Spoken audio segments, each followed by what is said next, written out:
విశాఖలో global capability centres కోసం ఒక ప్రత్యేకమైన ఇన్నోవేషన్ క్యాంపస్ను స్థాపించడానికి ప్రపంచంలోని అగ్రగామిగున్న ఏఎన్ఎస్ఆర్ సంస్థ ప్రభుత్వంతో అవగాహన ఒప్పందం చేసుకుంది.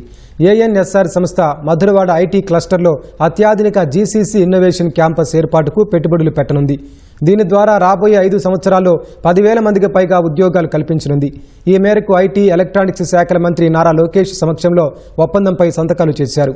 రాబోయే 4 ఏళ్లలో ఏపీలో 20 లక్షల ఉద్యోగాలు కల్పించాలన్నది తమ ప్రభుత్వ లక్ష్యమని, ఇందులో ఐటీ, జీసీసీ రంగాల్లోనే 5 లక్షల ఉద్యోగాలు కల్పిస్తామని మంత్రి లోకేష్ స్పష్టం చేశారు. వ్యాపారానికి అనుకూలమైన నగరంగానే కాకుండా ప్రతిభను ఆకర్షించే ప్రాంతంగా విశాఖను తయారు చేయాలన్నది తమ విధానమని, ఇందుకు అవసరమైన మౌలిక సదుపాయాలు కల్పిస్తున్నట్లు వెల్లడించారు. ఆర్థిక వృద్ధి వ్యూహంలో జీసీసీలదే కీలక పాత్ర అని, తాము కొద్ది నెలల్లోనే ఈ రంగంలో గ్లోబల్ ప్లేయర్లను ఆకర్షించడం తొలి విజయమని తెలిపారు.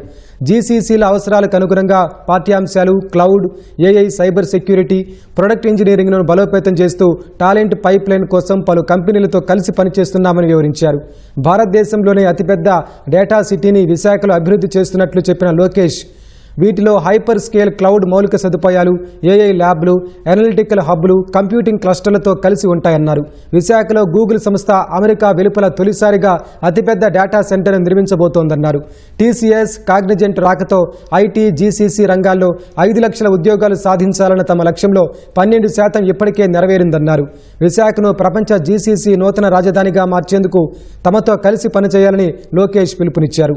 ప్రపంచ స్థాయి ప్రతిభ, బలమైన మౌలిక సదుపాయాలు, విజనరీ లీడర్షిప్ మేలు కలయికగా ఉన్న విశాఖ మహానగరం అద్భుతాలను సృష్టిస్తుందని ఏఎన్ఎస్ఆర్ సంస్థ సీఈఓ లలిత్ అహూజా అన్నారు.